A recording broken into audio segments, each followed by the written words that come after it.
Welcome to New Thinking for a New World, a Tilburg Foundation podcast. I am Alan Stoga, your host. Each week, I bring you conversations with people who think differently about the great issues that are shaping our world.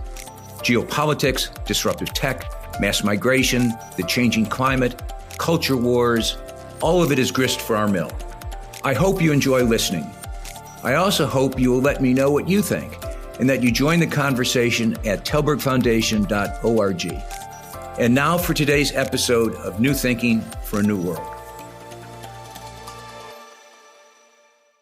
We humans are a land-based species. Sure, we fly from place to place and travel across the oceans, but we live on land.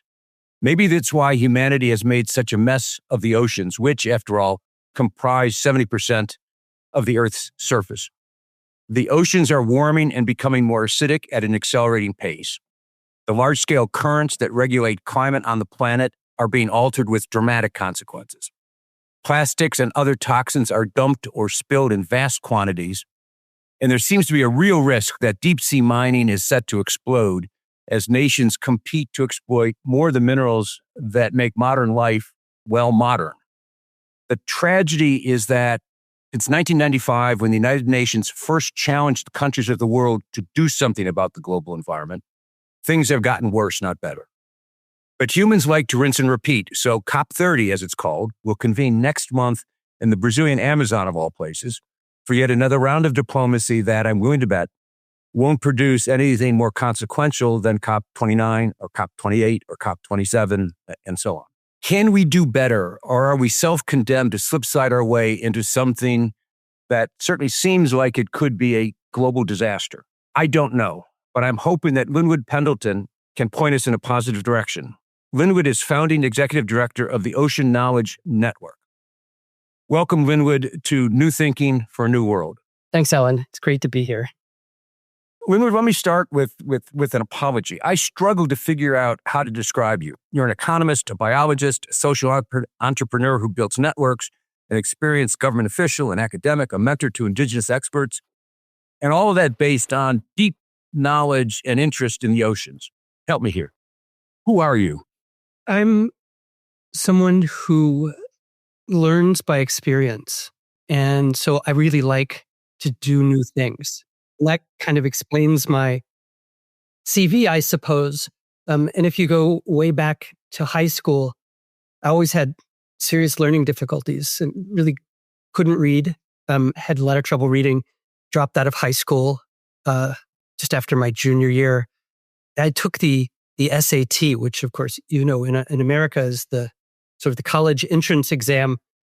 And I did really well. So I just went off to college instead of finishing high school. And, you know, I came from a family that didn't have a history or tradition of going to college. So I didn't have any encumbrances or expectations from my family, which was really freeing. They would often ask me why I didn't do something productive, like learn to drive a truck. But, so that really began my interest in exploring just different ways of working, different ways of thinking, different ways of doing things. And I've always been an opportunist. So when an opportunity comes, I'm quick to take it if I think it's a good one. And that is why I have this sort of serpentine, serially interdisciplinary history. Nonlinearity, opportunism. Perfect combination. I want to focus our conversation, at least at the start, on environmental governance. Since the problem at this point seems to me as a non-scientist, it's not the science. The science is pretty clear. But this is a wicked problem. We live in a nation-state world with weak global governance, confronting problems that manifest globally but are caused locally. Oh, and it's a world riven by deep social, political, ideological differences and characterized by dramatic inequality of power. And power matters when you're worrying about these kinds of issues. So I'm less surprised that the COP process hasn't produced than I am that we keep on trying because we just do what we do over and over and over again. So can this be fixed? Can it be thought of in a nonlinear way? Because clearly that's what we need now. there may be problems that are manifested globally, but they're not experienced globally. And I think if you turn the clock back, there were a couple of things that happened in relatively short succession that put us on this path to constantly searching for global answers. And so one was the success of the Montreal Protocol that led to the limiting and ultimate banning of CFCs and refrigerants and things like that. That was really important. And shortly thereafter, there was a speech that was made by an Indian diplomat where he said, climate change is a global problem that needs a global solution. And people really latched onto that. And I think that was a big distraction because while it's true, we could, if there was a grand global solution, solve climate change, there aren't very many grand global solutions to anything. And there are even fewer that are long lasting. Yet we continue to pursue those kind of global solutions, not just at a governance level, but at philanthropic levels. The way we do science, including sustainability science, was this push, I think, for global solutions as the fastest way to get to where we wanted to be. And the one way we could think about things and feel like we were a bit in control of the thought process. Because when you really think about it, the world is an incredibly diverse place.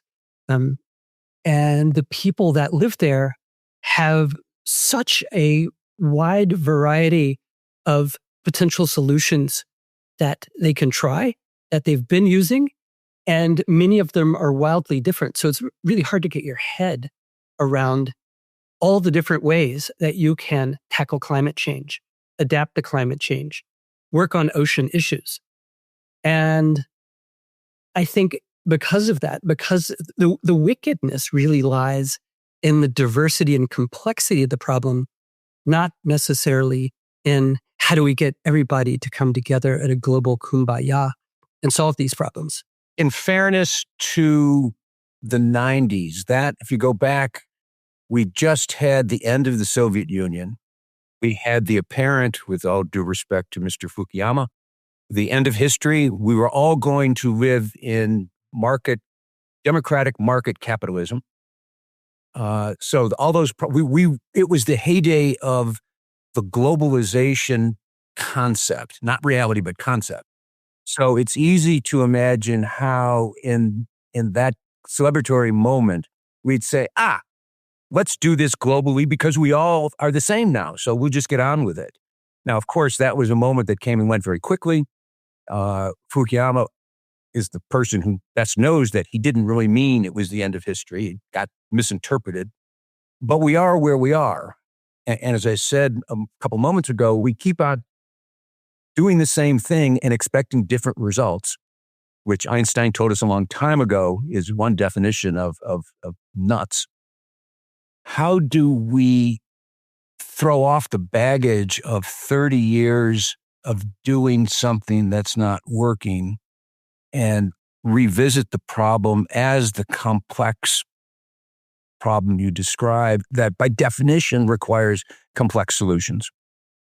Part of that, I think, is shining a brighter light on the successes that have been occurring at smaller scales. And there are many of those successes. One of the things that we're seeing around the world is this re-recognition of the value of Indigenous ways of working and success that we're seeing there. And we're starting to get more and more solid data showing that Indigenous communities do quite a good job of protecting their environment when they have authority and sovereignty over that environment. But we have to get those messages out and we have to talk about them more. I don't think pursuing these global solutions was in itself bad. I mean, you always have to have that kind of hope. But I think we put too many of our eggs in that basket and really didn't pay attention to what was happening at local levels, these small scale successes.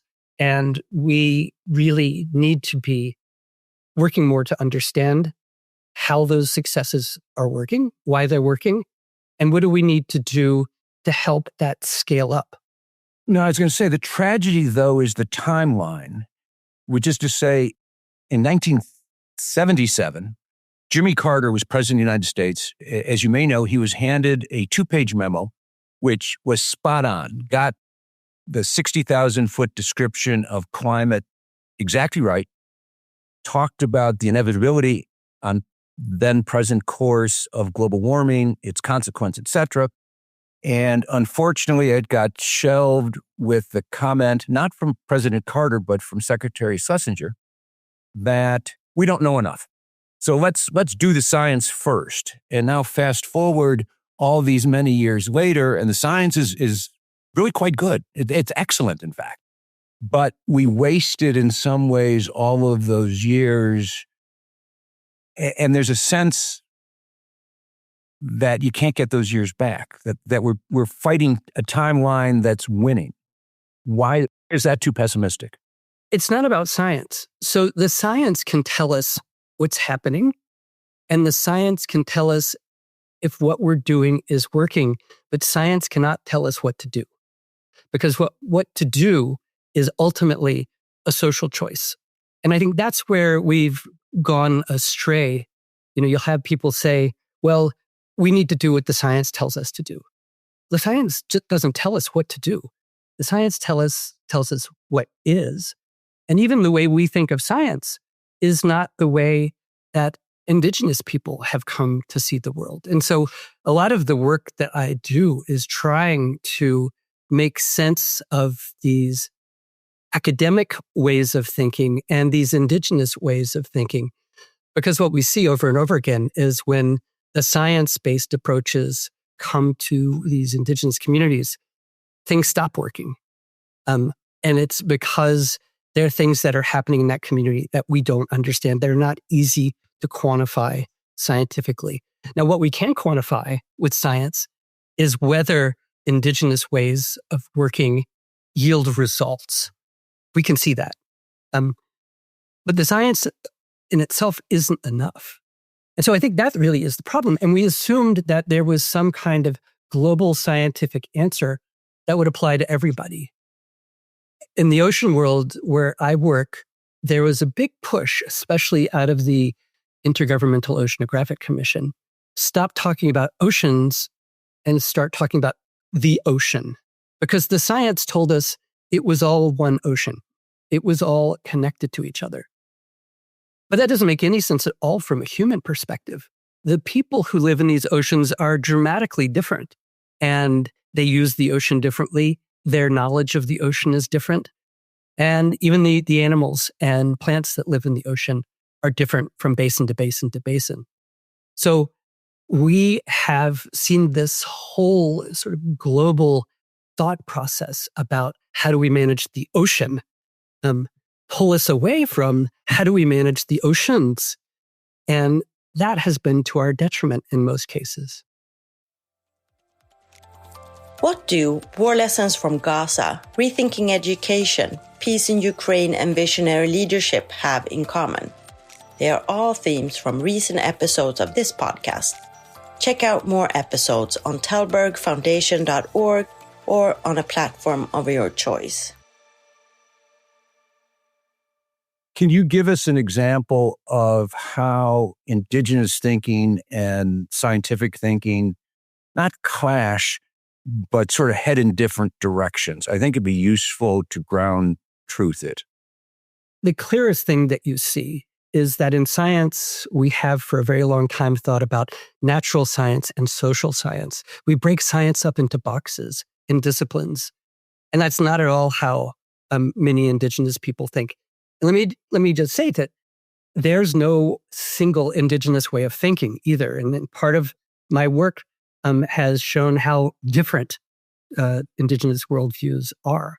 But the scientist often sort of looks at the world and says, what can I measure? And then how can I measure it? And then how can I monitor changes there and make sense of it? What kind of questions can I answer with that? And that isn't how Indigenous people think necessarily. And there's this, you hear it over and over again, you can't manage what you can't measure. But in fact, what has happened really is we tend to manage what we can measure and we forget about everything else. And so that is a very scientific way of thinking. Let's look at the data and decide what's the right policy decision. The indigenous way is, what does our culture tell us? What are we feeling from our experience? How do we put all of that together to understand what's happening in our environment and what's working and what's not working? So it's that blending of culture, experience, religion, food, all of this on the indigenous side, that means you can't break it up into easily measured chunks and figure out what's the way forward. And this is why indigenous cultures tend to rely so heavily on elders and people who have lots of lived experience in nature, particularly hunters and fishers. They go to these people and say, how are things? How is the ocean doing? And people can tell you, because they're on the water every day, I don't think it's doing very well, or I think it's actually, this is a good year. Not because they've measured it and put it in a spreadsheet, but because they are keeping track in their head and in their stories and in their songs of what fish were here this year, what fish were here last year, what fish were here 50 years ago and 100 years ago, and making sense of that with these other changes. That includes social change and climate change and everything else. But it's done in a very holistic way. In a sense, though, those are markers of change. I'm thinking the first time I was in northern Greenland asking someone what had changed in his life, and he immediately said the seal meat had gotten sour, that there was a change in the taste of the seal meat, which was a perfect marker of all sorts of other things going on. The question, though, is beyond that, and I hate to use the Western word, but I'll use the Western word, solutions. How do you live with, in his case, he just ate seal meat he didn't like anymore, but he had to eat it. But how can we, the West, I guess, or we, the system, learn from these experiences of successfully centuries coping with change that we don't like because they don't fit in our spreadsheets? The first is that outsiders shouldn't arrive with solutions if they want to help. And so this is the thing, that in my networks, we recognize that everyone has solutions. What they don't have is resources.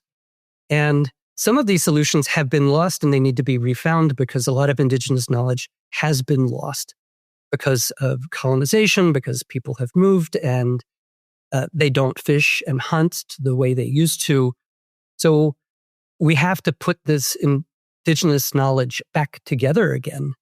But the solutions were there. It's a matter of trying to find them and then share the solutions at a level that's horizontal and closer to the ground. And the solutions don't come from outside or above.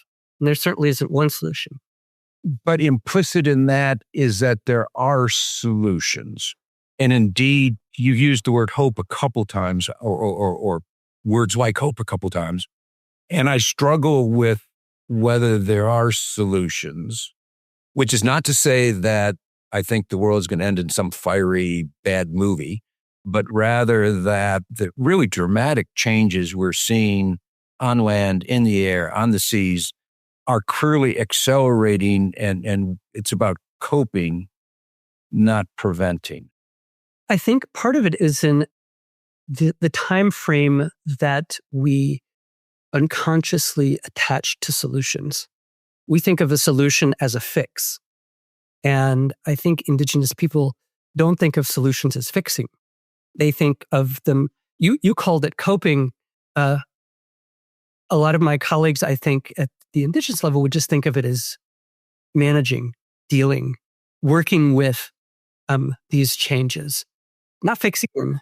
And so that's solution implies that you're going to go fix something. And I think there's a real engineering mindset behind the word solution. Whereas if you think about it in more of a sort of Zen-like way, you want to give people the tools to adapt, adjust, constantly be revisiting their understanding of what's happening around them and the things they're doing.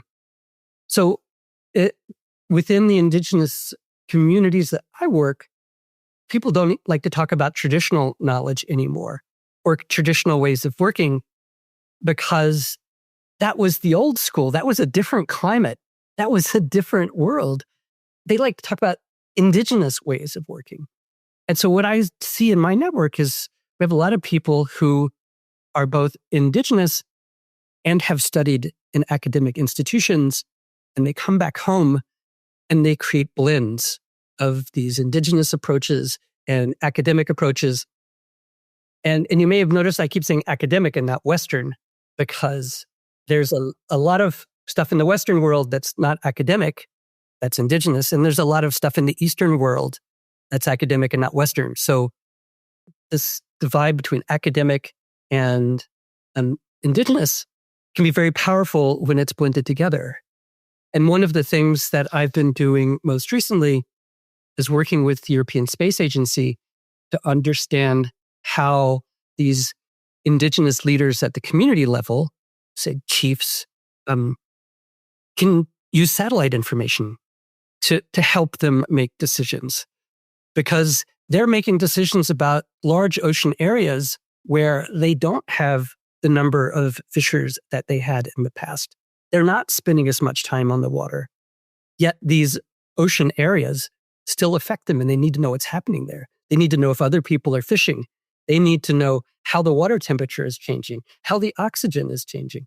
So we're really starting to explore how can we bring some of the benefits of modern technology to Indigenous communities so they can pick and choose and use what they like.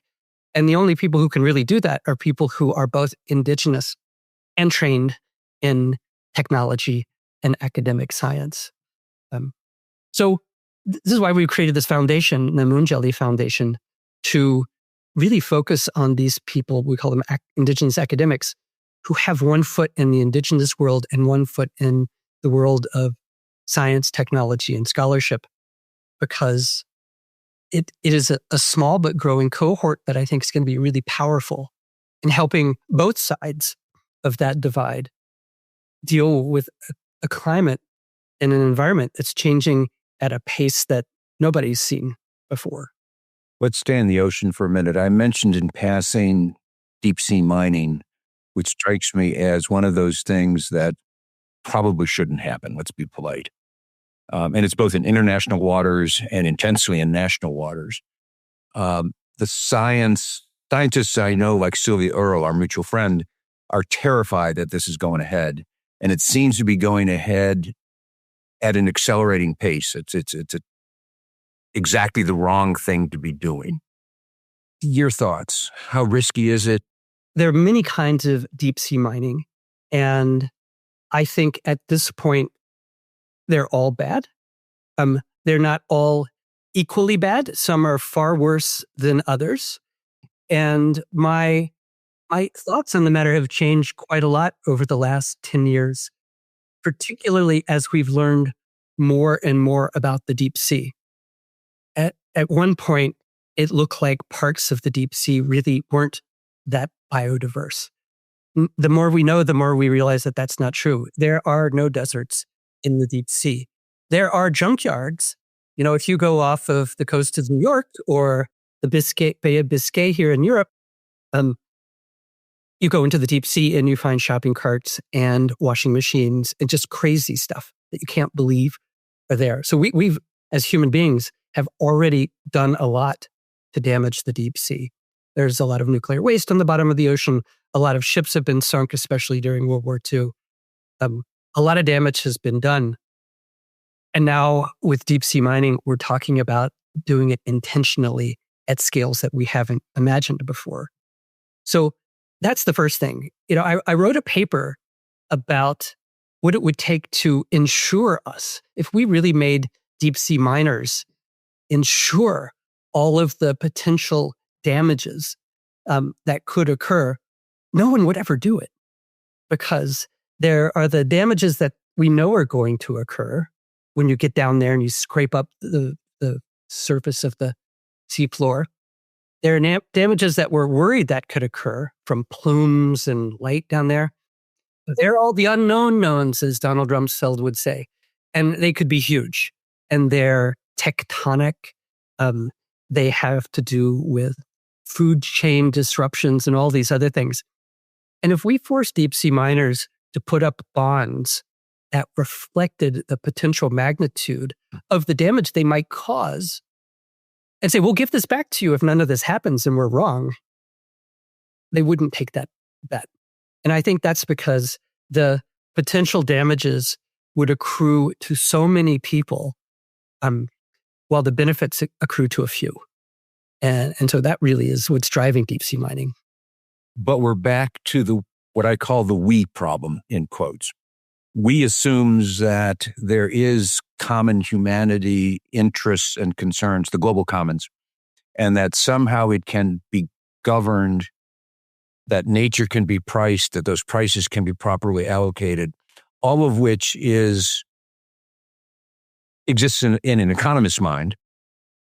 I was trained as an economist. You're a much better economist than I ever was. But we can't translate it into real governance. So the point is perfectly right. And I'll bet you a nickel it never happens because there's no we that's willing to do that. So at the end of the day, that deep sea mining probably goes ahead until it produces a catastrophe that is so overwhelming. Think about the use of nuclear weapons in 1945. That you don't do it again. I think the challenge with deep sea mining is who bears the brunt of that catastrophe. So you have some of these small islands in the Pacific, Tonga and Niue, who are already facing the catastrophe of climate change. And they need to move. They need resources. And so they're looking at deep sea mining and thinking, okay, well, we're already facing a catastrophe. This could be a payoff that helps us avoid our current catastrophe. And if there's another catastrophe associated with that, so be it, because we have to get off this island anyhow. How do you answer that question unless you're willing to come there and help them with an equivalent amount of money and resources? And this is kind of a problem that you see everywhere in the developing world. It's like, well, if we don't do this bad thing, we're not going to have a hospital. Will you give us a hospital? Oh, we don't have any money. I'm sorry, USAID is closed for business. Okay, well, what are they supposed to do? And that really, I think, is a challenge, is many of the places where deep sea mining, where we thought deep sea mining would occur, were places where they felt they didn't have other options. Now, it looks like deep sea mining might occur in the US, in US EEZ, and in Norway, where Norway hasn't ruled out the possibility of deep sea mining.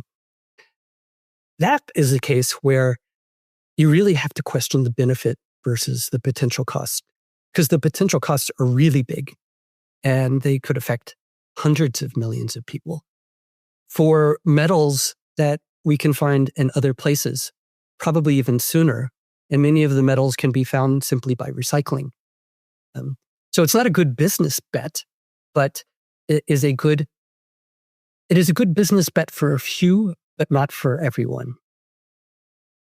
And indeed, that is, in a nutshell, that's the problem. In other contexts, I've heard you make the point that the problem really is quite simple. Humanity wants to consume too much relative to the planet's capacity to produce. In a sense, that's the old limited growth argument, which I would argue has proven true, although I said that to someone recently and he looked at me like I had three heads. But clearly growth has been slowing down for all the reasons that we expected growth to slow down. But we are where we are. And the willingness of the advanced societies to consume less doesn't seem about to be institutionalized.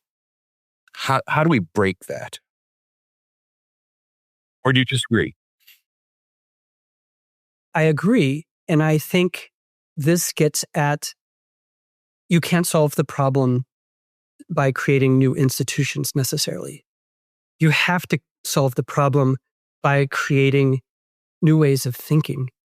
And part of that is just resurrecting old ways of thinking. So once again, getting back to some of these Indigenous communities I work with, what we're seeing in places like the Cook Islands is that many people turn their back on more traditional ways of working, traditional diets, in order to earn more money. A lot of people left Rarotonga to go to New Zealand. And it's the Red Queen problem. They're running as fast as they can to be able to buy the things that they think they need. And their kids aren't buying that anymore.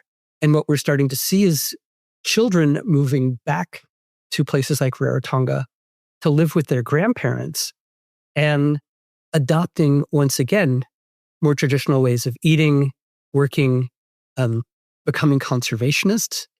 And so it's really this young generation that seems to be rediscovering what it's like to consume less, but to consume smarter. And that's where I really derive a lot of hope. I feel like our generation, we blew it. We chased this dream. It hasn't paid off necessarily. We always talk about the fact that we are not as well off as our parents, maybe. That's all depends on how you define it. But our kids aren't pursuing the same consumer dreams that we did. And they're looking for experiences. And I think that's where the future lies. If we can get people to see that there is joy and utility and happiness in consuming the ways that are not necessarily coming out of big box stores. And experience, I think, has real personal value, but also economic value. I can't imagine a better way to end this conversation than that. So thank you very much, Lynwood, for this discussion and for the work you've been doing for a long period of time and will continue doing for a long period of time. Thank you for having this chat with me. Thank you for listening to this episode of New Thinking for a New World. I'm Alan Stoga, podcast host, and I look forward to your joining our next conversation. Remember, tell us what you think at telbergfoundation.org.